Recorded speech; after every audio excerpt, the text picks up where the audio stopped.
Hello everyone, I welcome you all to I exam B daily PBD analysis के आज के इस video में आप सभी का स्वागत है, जहां पे हम लोग पढ़ेंगे 15 फरवरी 2023 के इंपॉर्टेंट करंट अफेयर्स को। तो चलिए शुरू करते हैं।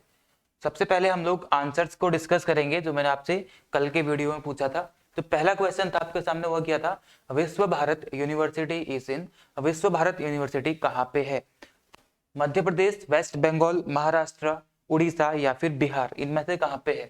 विश्व भारत यूनिवर्सिटी क्यों चर्चाओं में है? क्योंकि इसको heritage first living heritage site बन जाएगी। अगर इसको हेरिटेज साइट का दर्जा दिया जाएगा तो यूनेस्को अभी ऐसी बात कर रहा है कि इसको हेरिटेज साइट का दर्जा दिया जाएगा। आज से लगभग 11-12 साल पहले ही हमारे देश के जो हमारा कल्चरल मिनिस्ट्री है, सांस्कृतिक मंत्रालय, उनके द्वारा ये डिमांड को रख दिया गया था, लेकिन उस टाइम पे पूरी नहीं की गई थी। लेकिन अब इसको पूरा किए जाने की बात चल रही है। जो विश्व भारत यूनिवर्सिटी है, पहले यह एक कॉलेज की तरह काम करती थी, जो कि वेस्ट बंगाल में है। ऑब्वियसली इसका आंसर वेस्ट बंगाल, कोलकाता।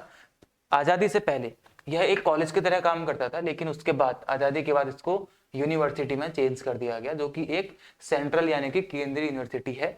रविंद्रनाथ टैगोर उनके कोमेमोरेशन पे, या उन्होंने इसको क्या किया था, इसकी फाउंडेशन स्टोन को ले किया था। ठीक है, तो उनके नाम पे रखा गया था। और उनके ही बेटे थे जिनके नाम, जो इसके पहले क्या बने थे, वीसी बने थे।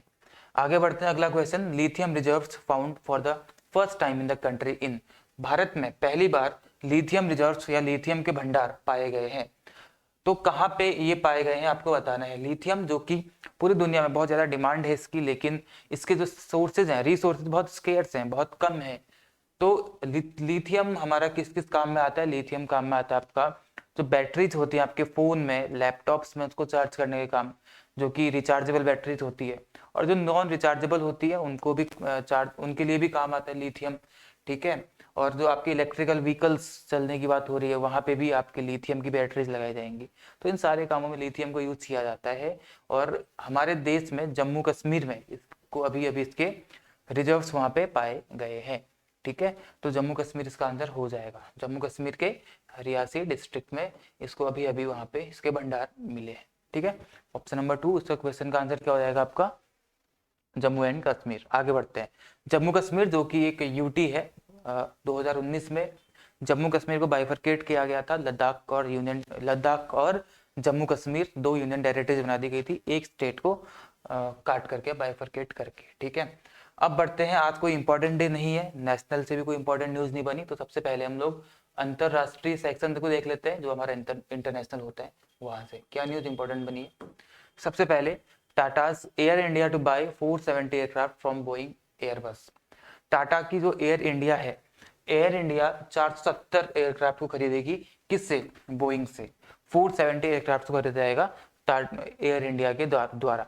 अब इसमें कौन कौन से होंगे? कुछ जो एयरक्राफ्ट होंगे वो हमारे वाइड बॉडी वाले होंगे, और कुछ होंगे जो नैरो बॉडी वाले होंगे। तो दोनों तरीके के एयरक्राफ्ट यहाँ पे खरीदे जाएंगे टाटा की एयर इंडिया के द्वारा। जो वाइड बॉडी एयरक्राफ्ट हैं, जैसे हमारा हो गया एयरबस A350S, जो इसके 40 खरीदे जाएंगे। ठीक है, 20 बोइंग 787S ये खरीदे जाएंगे, और 10 बोइंग 7779S, ऐसे कुछ एयरक्राफ्ट जो कि वाइड बॉडी वाले होते हैं, ये खरीदे जाएंगे। कुछ नैरो बॉडी जैसे कि एयरबस A320 और 321 न्यूज एंड 190 बोइंग 737, ऐसे कुछ एयरक्राफ्ट हैं जो कि नैरो बॉडी है, ये भी खरीदे जाएंगे। किससे? बोइंग से खरीदे जाएंगे। और एयर कौन खरीदेगा इसको? एयर इंडिया खरीदेगी। ठीक है, the airline said the first of the new aircraft will enter service in late 2023। जितने भी एयरक्राफ्ट खरीदे जाएंगे, इसकी जो पहला जो स्टॉक आएगा 2023 के आखिरी तक ये सर्विस में शुरू हो जाएंगे। ठीक है, सर्विस करानी शुरू कर दी जाएगी। आगे बढ़ते हैं। इसमें कुछ इंपॉर्टेंट चीजें, एयर इंडिया के बारे में बात हो रही थी। एयर इंडिया की स्थापना 1932 में की गई थी, 1932। इस साल को देख के क्या याद आता है आपको? इस साल को देख के क्या याद आएगा? यहाँ पे ही न्यूट्रॉन की खोज हुई थी। आप लोग फिजिक्स पढ़ते होंगे। ठीक है, न्यूट्रॉन की खोज, चैडविक, हम लोग किसी भी चीज को कहीं भी लिंक कर सकते हैं। तो 1932 से मेरे दिमाग में आया न्यूट्रॉन, तो न्यूट्रॉन की खोज चैडविक के द्वारा की गई थी। ऐसे ही 1919 यानी कि 1919 रदरफोर्ड के द्वारा प्रोटॉन की खोज की गई थी। न्यूट्रॉन पे जीरो चार्ज न्यूट्रल रहता है, प्रोटॉन में प्लस चार्ज रहता है। ठीक है, ये सारी की सारी चीजें हैं यहाँ पे। आगे बढ़ते हैं। इसके हेडक्वार्टर्स का न्यू दिल्ली में है, चेयरमैन इसके एन चंद्रशेखरन। उसके बाद बोइंग की बात करेंगे तो 15 जुलाई 1916 इसका फाउंडेशन ईयर है बोइंग का। हेडक्वार्टर इसके यूनाइटेड स्टेट्स वर्जीनिया में है। और डेव कैलोन इसके क्या है, सीईओ आपको देखने के लिए मिल जाते हैं। ठीक है, तो इतनी जानकारी आपको यहाँ से मिलती है। आगे बढ़ते हैं। अब आगे आपके लिए स्टेट्स यानी कि राज्य। देखिए कल 14 फरवरी था। 14 फरवरी को पुलवामा अटैक तो होता ही है ऑब्वियसली, और वैलेंटाइन डे भी इस दिन सेलिब्रेट किया जाता है। तो हम लोग वैलेंटाइन डे तो नहीं पढ़ेंगे ऑब्वियसली, आपके एग्जाम के लिए इंपॉर्टेंट नहीं है, लेकिन इस डे के साथ सिंक करके एक इंपॉर्टेंट चीज कल हुई जो कि अरुणाचल प्रदेश में हुई। अरुणाचल प्रदेश का जो APAMB है यानी कि Arunachal Pradesh agriculture marketing board, इन्होंने 14 फरवरी को, जो कि एक वैलेंटाइन डे के तौर पे मनाया जाता है, एक मतलब लविंग डे कहा जाता है उसको, तो उस दिन पे इन्होंने क्या किया, जो टी है इसके लिए क्या किया, पहला अरुणाचल टी फेस्टिवल इसमें ऑर्गेनाइज किया। ठीक है, 14 फरवरी को फर्स्ट अरुणाचल टी फेस्टिवल को ऑर्गेनाइज किया गया। इसमें फॉर लोकली प्रोड्यूस्ड टी, जो वहाँ पे लोकली जो टी प्रोड्यूस की जाती है उसके लिए, और वहाँ पे जो टी ग्रोवर्स हैं उन सबको पार्टिसिपेशन दिया गया उनके माध्यम से, और लोगों को इस चीज के लिए जागरूक किया गया कि वो लोग चाय को पिए और वहाँ पे जो लोकल लोग हैं वो चाय को ग्रो करें। इस चीज की प्रमोट करने के लिए बेसिकली ब्रू लव यानी कि टी के लिए लव, ब्रू लव के माध्यम से क्या किया गया, वहाँ पे अरुणाचल टी फेस्टिवल वहाँ पे 14 फरवरी को ऑर्गेनाइज किया गया। ठीक है, ये सारी की सारी चीजें यहाँ पे है।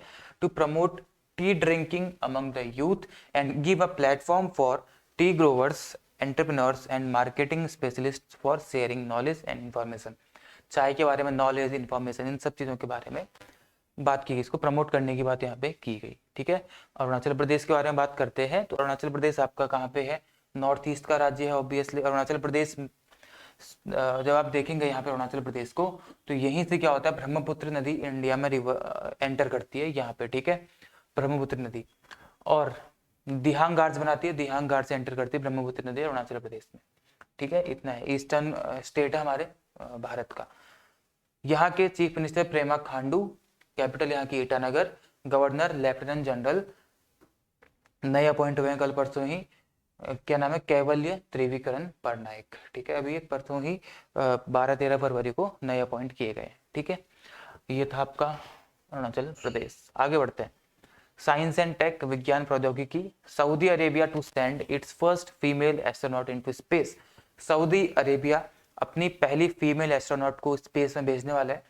उन्होंने पहले भी अपने एस्ट्रोनॉट्स भेजे हुए हैं, मतलब ह्यूमन वहां पे भेजे हुए हैं, लेकिन पहले कौन थे, मेल। अब यहाँ पे पहली बार ये फीमेल भेज रहे हैं। जो मेल पहले से थे उनका नाम क्या है, अली अल करनी, अली अल करनी, ये पहले से वहां पे हैं। इनको ही ज्वाइन करेंगी कौन, रयाना बर्नवी। इनका नाम याद रखेंगे, रयाना बर्नवी, जो कि सऊदी अरेबिया की एस्ट्रोनॉट होंगी, पहली फीमेल एस्ट्रोनॉट होंगी। ठीक है, तो अगर देखा जाए तो जो अरब कंट्रीज हैं वहां पे पहली बार एस्ट्रोनॉट्स को स्पेस में भेजने वाला या ह्यूमंस को स्पेस में भेजने वाला कंट्री कौन था या कौन बनी, UAE, जिन्होंने 2019 में पहली बार वहां पे ह्यूमन को स्पेस में भेजा था। The astronauts will join the crew of AX2 space mission. इस क्रू को ये लोग ज्वाइन करेंगे, किसको, AX2 स्पेस मिशन, इसको ज्वाइन करेंगे ये दोनों के दोनों। नाम क्या इनका, रयाना बर्नवी, और जो पहले से मेल एस्ट्रोनॉट वहां पे अली अल करनी इनका नाम है। ठीक है, यहाँ पे आपको जानना था। देखिए आपके सामने मैप है, सऊदी अरेबिया यहाँ पे आपका है, अफ्रीका कॉन्टिनेंट जो कि ये है बेहद ही करीब। बस साउथ अफ्रीका इसमें थोड़ा मतलब इंडस्ट्रियलाइज्ड है, बाकी सारा का सारा अफ्रीका कॉन्टिनेंट मानव जाति का पालना बोला जाता है। जो आपका वो हुई थी क्या, अरब क्रांति की शुरुआत हुई थी, तो यहाँ पे है ट्यूनीसिया। इस ट्यूनीसिया से ही अरब क्रांति की शुरुआत हुई थी। नजला बाउडन रामदाने वर्तमान में ट्यूनीसिया की प्रधानमंत्री हैं, जो कि जिन देशों में भी अरब क्रांति फैली थी उन देशों में पहली बार कोई महिला PM बनी तो ट्यूनीसिया में बनी, इसलिए इंपॉर्टेंट हो जाता है। पिछले साल बनी थी नजला बाउडन रामदाने। बहरहाल हम लोग आगे बढ़ते हैं। ये हमारा सऊदी अरबिया जिसकी बात हम कर रहे थे। ठीक है, अब मैं आपके सामने, मैंने आपको क्यों दिखाया है ये, क्योंकि कुछ इंपॉर्टेंट चीजें भी देख लेते हैं, इससे अगर एक्स्ट्रा नॉलेज मिलती है तो उसको देखना भी जरूरी हो जाता है, क्योंकि हम लोग ऑब्वियसली SSC की तैयारी कर रहे हैं तो पूछ लेते हैं ऐसी चीजें। देखिए ये आपका सऊदी अरेबिया। ठीक है, सऊदी अरेबिया और यहाँ पे यमन, इसको हटा दीजिए, यमन को मत गिनना अभी। सऊदी अरेबिया, ओमान, UAE, यहाँ पे बहरीन है, और यहाँ पे कतर, कुवैत और इराक। कितनी कंट्रीज, 7। कौन कौन सी, सऊदी अरेबिया। आई होप आपको दिख रहा होगा, नहीं भी दिख रहा तो नाम ले रहा हूँ, तो आप लोग उसको समझ लेना। सबसे पहले सऊदी अरेबिया यहाँ पे, उसके बाद ओमान, उसके बाद यहाँ पे क्या आपका यूएई, उसके बाद यहाँ पे है बहरीन, फिर यहाँ पे है कतर, उसके बाद यहाँ पे है कुवैत और यहाँ पे है इराक। ये 7 कंट्रीज जो कि आपकी गल्फ कंट्रीज में आती हैं। इनको क्या बोलते हैं हम लोग? Gulf countries. यहाँ लिख देता हूँ GULF, गल्फ, क्योंकि ये सारी की सारी कंट्रीज जो पर्सियन गल्फ है, इस पर्सियन गल्फ के कोस्ट में है, इसलिए इनको बोला जाता है गल्फ कंट्रीज। ठीक है, दोबारा से नाम देता हूँ फिर से, Saudi Arabia, Oman, UAE, Bahrain, Qatar, Kuwait, Iraq, ये कंट्रीज है। अब ये है आपकी गल्फ कंट्रीज। इन्हीं में से अगर आप इराक को हटा देते हो तो बाकी कंट्रीज क्या है? गल्फ कोऑपरेशन काउंसिल, GCC बोलते हैं, बेहद इंपॉर्टेंट है GCC। इन कंट्रीज में से ही आप नाम हटा दो किसका? इराक का। तो बाकी जितनी कंट्रीज बची, जैसे सऊदी अरेबिया, ओमान, उसके बाद यूएई, यहाँ पे बहरीन, कतर और कुवैत, ये 6 कंट्रीज किसमें आती हैं? GCC यानी कि गल्फ कोऑपरेशन काउंसिल में आती हैं। ठीक है, ये आपका यहाँ से था। ये सारी की सारी चीजें, ये आपका साउथ अमेरिका है, यहाँ पे आपका सेंट्रल अमेरिका है, इसको मिला करके लैटिन अमेरिका बोलते हैं। मैप को खोलो और पढ़ते रहो। रसिया सबसे बड़ा देश है क्षेत्रफल के मामले में दुनिया का, कनाडा 2nd नंबर पे आता है। इस तरीके से पढ़ते रहो। इंडिया हमारा यहाँ पे जो कि 7th नंबर पे आता है। ये आपकी 4 कंट्रीज हैं, मालदीव, श्रीलंका, भारत, पाकिस्तान, अफगानिस्तान, नेपाल, भूटान, बांग्लादेश।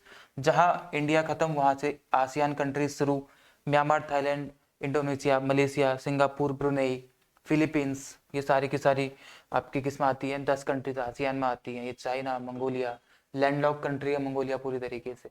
मंगोलिया के साथ अभी कुछ हमारा एक रिसेंट न्यूज आई थी, मतलब रिमेंबर नहीं कर पा रहा हूँ, आपको बता दूंगा बाद में। ठीक है, तो ये है मंगोलिया। आगे बढ़ते हैं, इन चीज़ों को देखते रहेंगे आप लोग। ठीक है, आगे बढ़ते हैं। तो इसमें क्या है?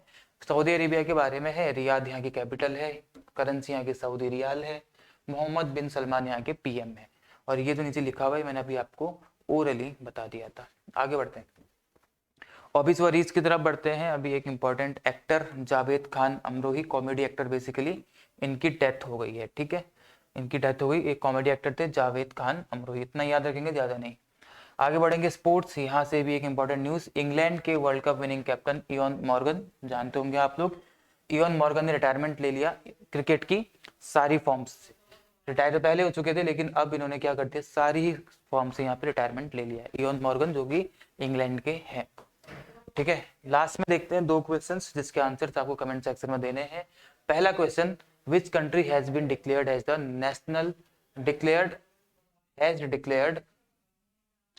National state of disaster over its crippling power shortages.